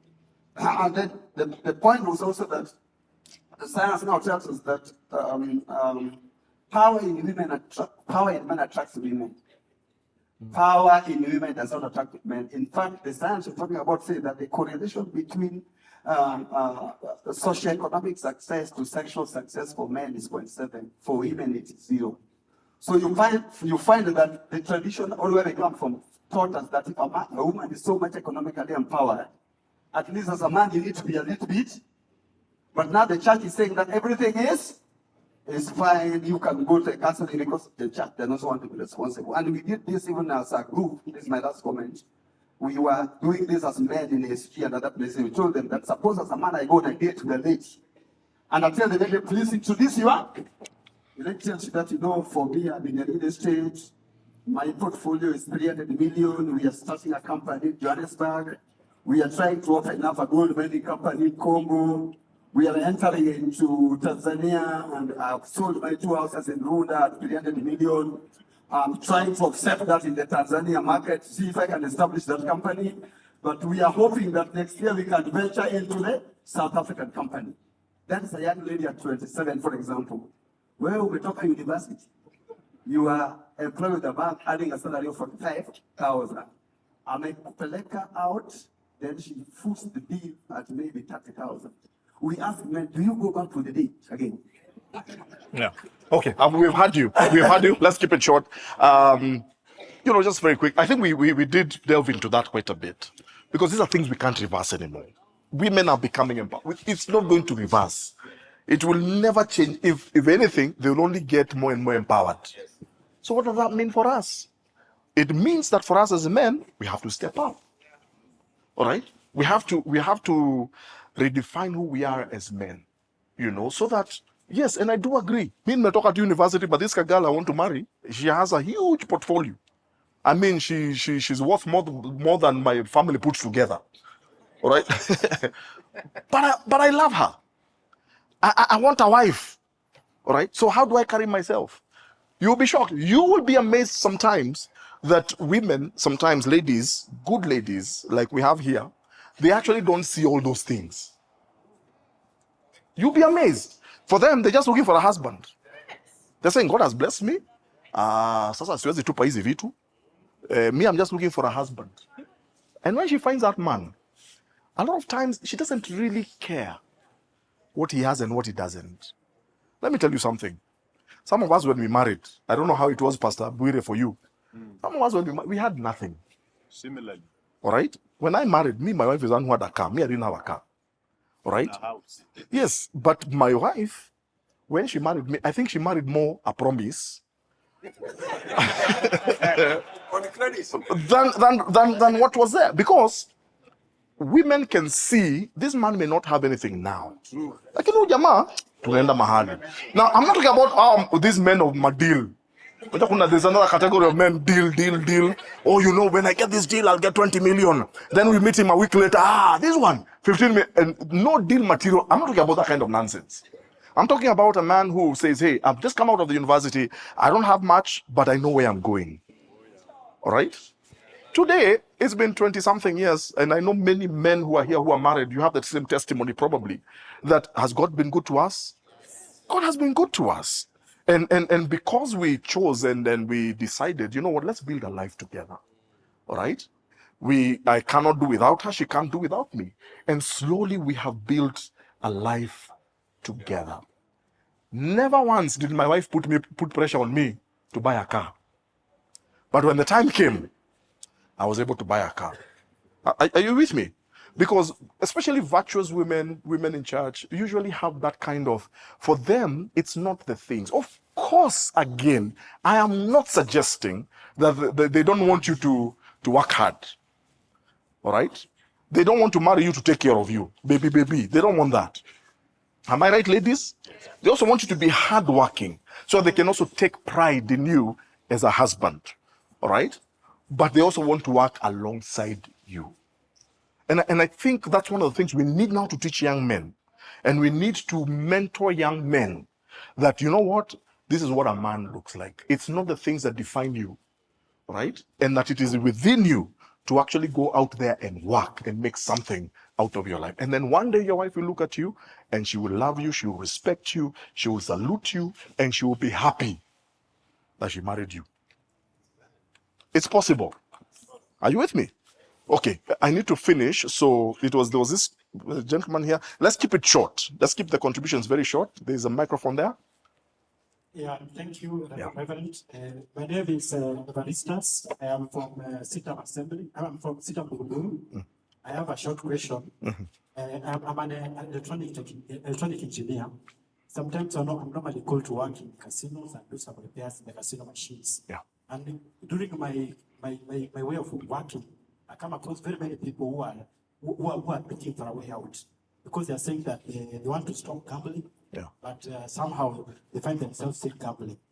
Like there was someone who won 5 million and he ended up spending the whole money back to the casino. Yeah. So I just wanted to ask, maybe if there's a way in which these people can be made to stop gambling and start to invest or improve their life. Yeah. Because it's become like an Yeah. addiction to them. Yeah. Maybe that's why he's sending you into those casinos. You get, maybe that's why he's sending you, because you see, me, I will never go to a casino as a pastor to do what? I mean, I don't know how to repair those machines. But you, he has actually placed you there. You know, so maybe as you interact with them out there, you know, you just begin befriending them. One of the things I have discovered about men, if you want to really reach men, you don't preach at men, all right? You befriend them. Just be a friend of them. I mean, you don't care what they're doing, just befriend them. And then one day you invite them to church. Or one day you just invite them for a cup of tea, or a cup of, say, hey, there's a way out. We try, but you see, they still keep coming. It's another one who may not lead to salvation. Yeah. But still unable to do that. Let me tell you, I don't know whether you were here last night with our guest speaker, and he spoke about that. And he said, you know, when you go to a garage, you know, of vehicles, there are some cars that are there, all they need is oil change. Quickly, chap. There are some, is engine failure. They take the, let me tell you, it's the same thing with church. I really like that analogy that you use. I say it's the same thing with some of us who are born again. For some people, they come to Christ, everything is sorted. God delivers them immediately. They are changed. They used to drink. They stop drinking, and they overnight. So for some people, engine failure. They need to order an engine from Japan. As in, it takes a little bit longer. It takes a bit more work. So some people get born again. Some men sometimes will get born again, but they struggle. All right? They may struggle with a few things here and there, but we don't give up on them. All right? We don't write them off. We keep going back to them. We keep befriending them. We keep inviting them to church. We keep inviting them to these kind of spaces. All right? So in other words, we don't give up on them. We just, let God do his work. Yeah. Thank you. But that's a good question. Yeah. Who was here next before as she's making? Okay, then, yes. Sorry, Pastor, thank you for that. Yeah. When we our daughter from school, but I want to say, the gentleman who just asked a question, I'm a pastor from Nairobi, and I'm also a therapist. Yeah. So I wanted to tell you that God has given you an opportunity, that is marketplace ministry, and I've seen CITAM have a very strong counseling department, so you can also recommend them for counseling, those who are struggling with betting, yeah? Those who come to the casino. But I want to talk to the men as a woman. I know Reverend has said it. I want men to, the Proverbs 21 woman is empowered. If you read the Bible, the Proverbs 31 woman is empowered. So even God has really blessed us and we are empowered. But as Reva said, we just don't be wise. So some of these things are perspective, some are mindsets. So do not fear. We are looking for potential, and they're looking for, women are looking for potential, and they're also looking for a visionary man. So if you just graduated from the university, my brother, you have the potential. Don't fear. The Lord has not given you the spirit of fear, but of power, love, and sound mind. So get that right. And in fact, we teach marital counseling and we say, when it comes to marriage, if you're earning 45,000 and I'm earning 300,000, we are earning 345,000. So we are putting it in the basket, and it is our family money. God bless you all. Thank you. Thank you for that, Pastor. God bless you. And take our greetings to ICC. All right. Yes, my brother here, microphone, and then we finish over there. Yeah, because you see the moderator, I'm a smama. Yes, my name is Kennedy Mwangi. Yes. I fellowship here in CITAM Available. Yeah. Just wanted to hear your insights on the issue of debt. Mm. You talked about uncontrolled debt. Is debt biblical? Can we be debt free? Good question. Truth is this, that we must be financially literate, especially as men. So that, because there's nothing wrong with debt if you are taking it for the right reasons. So for example, those of you in business, you know that you want to grow your business, you need credit. You need to get into loans. All right? But as you take that loan, it is organized, because there's a payment plan and everything, and you know why you're actually taking it, and you're able to repay it in the time that it's supposed to be repaid. So when you're taking a loan, for example, and in that kind of sense, debt is okay. Sometimes you want to take debt, maybe even mortgage. Sometimes that's debt, isn't it? It's a form of debt, because you want to build yourself, you want to buy a home, you want to build a house, you want to buy a piece of land. That's all good, all right? But the bad kind of debt is when you're taking a debt to go to Mauritius for holiday. Now that's not very wise.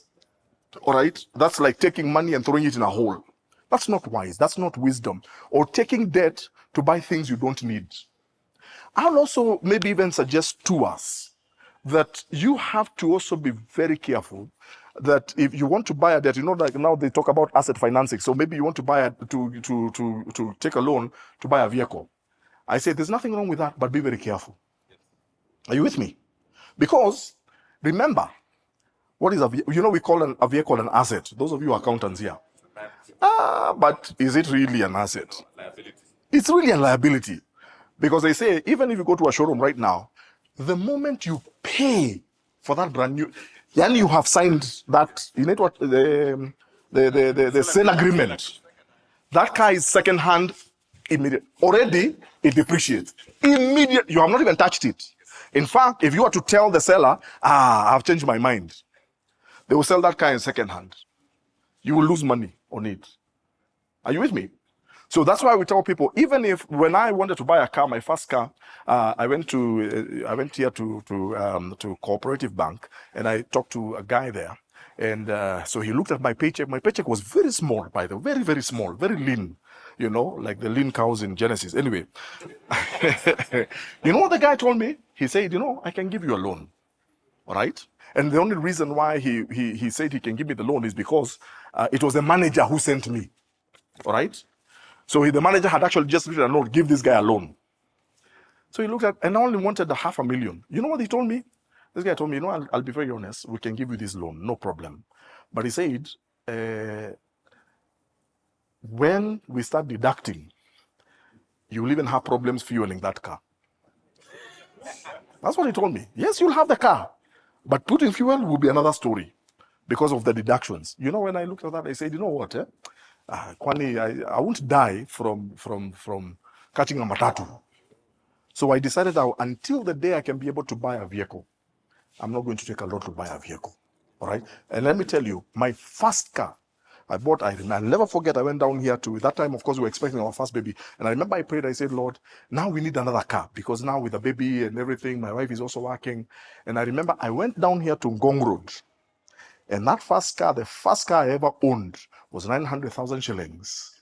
I actually went and paid cash for it. All right? Because God is faithful. I have never taken a loan to buy a vehicle. I said I would never take a loan to buy a depreciating asset. So all I'm just saying, especially for us men, if you need to consult a financial consultant to organize your finances, please do so. All right?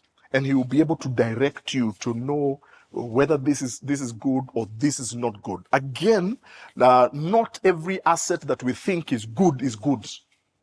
All right? So please don't keep picking loans to buy plots 50 by 100 in Kamulu, in Joska, and you have so many of them. And you know you have a loan with this SACCO, you have another one with that SACCO, and now you're also refinancing this one, and you're taking this one so they can pay. No, don't confuse your finances like that. Be more organized. Tuko pamoja? All right. The last question. Yeah, I've written. Oh, they're all here. How do you handle the sexual aggressiveness of women, especially when one is in a single season? I mean, let me tell you, I think it just takes discipline. You know, I think we just have, because really there's not much we can do except discipline yourself. All right? I mean, and I really do believe, especially also as men, that God has actually given the ability to be able to discipline ourselves. Here's the problem with if you're not disciplined when matters of sexuality come in. Illicit sex is like a Trojan horse. You remember the myth of the Trojan horse? The consequences are too high. That's the problem. David committed adultery with Bathsheba. We are still talking about it almost 4,000 years later. Are you with me?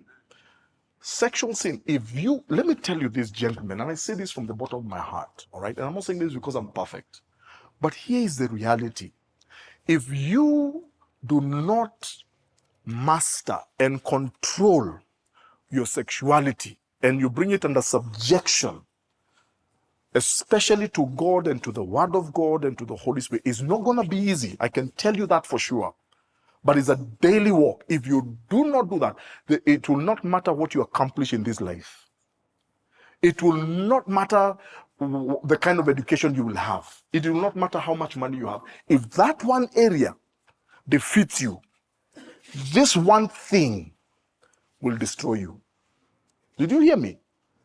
Because sexual sin is such that it will destroy your family, it will destroy your marriage, all right? It will rob you of your self-respect. Eventually, it can even cost you financially, materially, and tell you the truth. And if you're not careful, even your health. In other words, it comes with so much, I mean, just too much. The price is just too much to pay. Even if for no other reason, just always remind yourself about the cost and the consequences of indulging in some of those things. Just remind yourself of that cost and ask yourself whether you really want to pay. I have met men today who they don't regret anything else in this life. They just regret just one act, one decision that they made that has costed them so much. So, and I want to throw this to us. That's an area we must master. We must find a way to control. If you're struggling, find another man, a mature man who you can hold yourself accountable and say, I'm struggling in this area. I want you to hold me accountable. None of us is immune. Did you hear me? None of us. But the cost is too much. Information coming in is vast. One in particular seems to have taken on identity with the younger men. Red pill, in summary, caters for men's need by giving them info on female nature. Okay. I'm not sure about, I understand that. Maybe you would answer. Okay. Please emphasize on the solution of discipleship, a solution to these men's problems. Christ is the answer. Yes, I totally agree. And that is why men, we need to hold one another and disciple one another. All right? We must. For our own well-being, for the well-being of our families, for the well-being of this nation, we must hold one another's hand and disciple one another and help one another. It is possible, gentlemen. I said it is possible to have a generation of God-fearing men and men of valor, men of strength, men of power, and men who can actually make a difference, and men who our wives can be proud of. I thought men would have helped me there by saying amen. Did you hear me, man? It is possible. Yes. It is very possible that one day, even our children will be happy and say, I had a good father. My father was a good, godly man. I'm proud I was born in this family. It's possible for your wife to look at you and say, man, if I could do it again, I will still marry you because you're a good man. Not because we are perfect, all right? But because we are men who have submitted ourselves to discipleship and who are being mentored. There's somebody who is really insisting, and then after that, me, I'll just leave it to Pastor. The last one. Yeah. Mine is not a question. Yes. I will address you as our senior pastor. Yeah. Because I'm a member of CITAM. Yeah. And I'm going to say this. I've attended the workshops. Yeah. And I think that what we are getting from the workshops is material that we should be getting routinely. And so perhaps we could incorporate it into the programs in the church, okay, that we come across this more often. Okay. And then the last one is that there is a challenge that is affecting men specifically, and we are talking about it here, but subtly, all through. Men and not the women are cultured from a very early age. Actually, they are indoctrinated to believe that they are not supposed to talk about their problems. And so we Christian men, me included, have lived with so much within us. You used a word, you said we are wired like that. I want to suggest that we're not wired like that, but we are just conditioned to believe that we are not supposed to share. So perhaps you can list it among as the fifth. You talked about fatherlessness, you talked about financial pressure, you talked about, what was that again? The shifting sexual norms, and what was that other? The fifth one. Okay, we need to stop. Yeah, allow me to stop you there. Yeah. Allow me to stop you there. Yes, but when I said wired, the other one is your opinion. That's your opinion. But I'm telling you, this is how we are wired as men. That's the truth. That's God's honest truth. All right, is really our nature. All right, that we are, and that's why I was saying earlier when we began that remember what began to happen is where we got to a season where they started challenging the traditional roles of men and women and those gender, kind of trying to obliterate. And the truth of the matter is men and women are very different. All right? All right? So what may come easily for women does not come naturally for men. So some things for us will have to be something that we have to learn. You get my meaning? Right? I have to learn, and that's why I have kept insisting that apart from maybe finding another man I can be able to talk to, if I can't find, and if it's difficult for me, let me go for therapy. You get what I mean? In a professional kind of a setting. Because, and I'll be honest, I mean, it's not going to be easy for a lot of men. It's not going to be easy. I mean, for me, it scares me especially that case that I mentioned last year in Buru, that a man can actually choose to go to the grave. Do you know how serious that is? He chooses to found hanging in his house. To date, he has a 7-year-old son. To date, nobody knows Pastor Bwire. You're not even writing a note. I assure you, if it was a woman, she would have written a note. All right? I assure you. What does that tell you about men? It tells you that sometimes you can be so shut down. We need to retrain men and teach men. You don't have to die. All right? All right? For men, we don't have to die.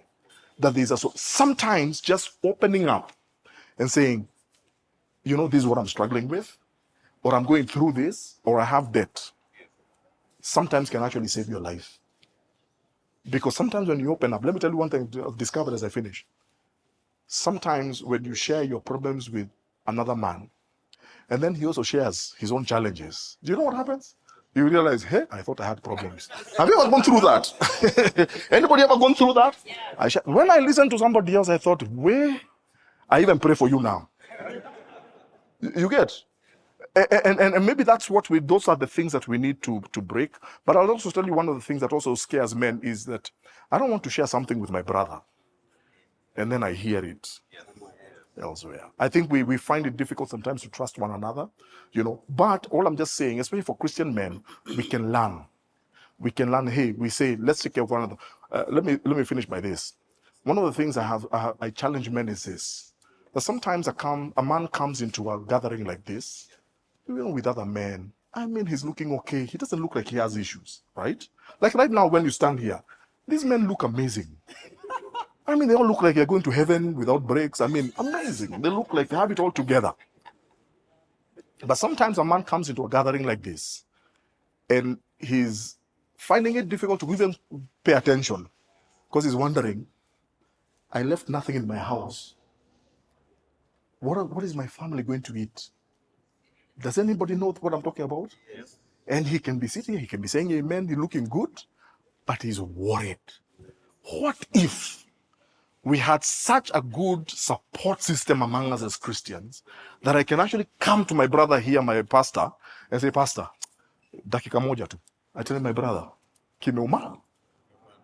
I just need 500 bob, right? And then I know that my brother here will cover me. Are you with me?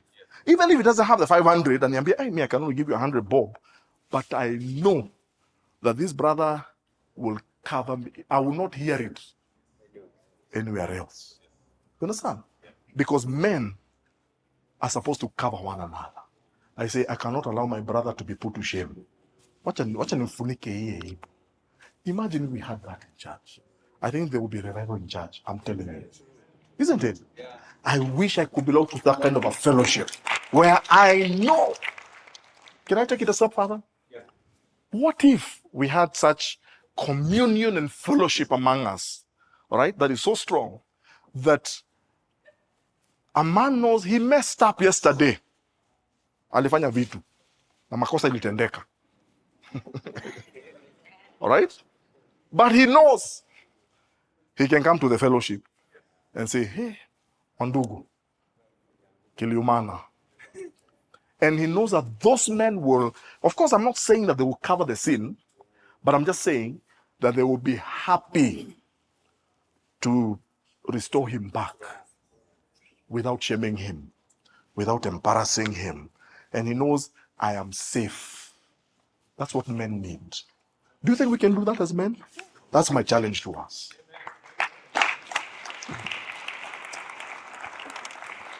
So much for that session. Let's appreciate once again the Jason. We are almost finishing. This question is not clear. The person is saying information coming in is fast. One in particular seems to have taken an identity with young men, red pill. In summary, caters for men's need by giving them info on female nature. What's your take? I would want that person to clarify that question. Can we just have a mic for him just before we finish? Because The question is not clear. Just be loud. Good afternoon. Good afternoon. My name is Joel. So the question is referring to how the younger men are now identifying with this type of information.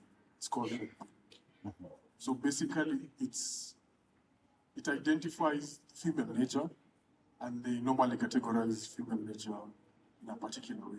Okay. And then now, based off on that, men are informed, and they actually have a very huge platform on social media, and that's how they're influencing the younger men. Okay. So you find a generation where the men are not so engaged, Okay. but they're okay with it. Okay. Yeah. Oh, thank you. I think that goes to what he said. We really need mentorship. When some of us were growing up in the university, and I thank God for Akina Elder Nganga by then, information is about how you appropriate it and approach it. As we are being given a lot of information in this place, if you take it in a way as a precaution and find some way to work with it, then it can be very helpful to us. So my simple answer is we go back to mentorship, where he's saying that we hold somebody's hand, particularly the older generation, and where the information looks like, oh, people think that this is hard for me, this is difficult for me. You ask those who have gone ahead, how did you manage it? I particularly didn't grow up with a father. So I really benefited with a lot of sessions like this when we were in the university. And I would ask questions. How did you manage to get married 20 years? You know, people are actually getting married today and asking divorce after weeks. You know, someone actually walked in an aisle, and after making the vow, when he was going to the washroom, he disappeared like that. So I would ask some men, how have you managed? But it is a question even I ask my elders in the church. When I find some of them who are older, how did you manage? Thank God for some of the ladies who are in this house. You know, does not mean that it was a walk in the park. It is information that you appropriate. And for us who are sitting here and young men who are here, what we are challenging us is that we can make it. That is a statement he has said. It is not easy, but we are going to make it.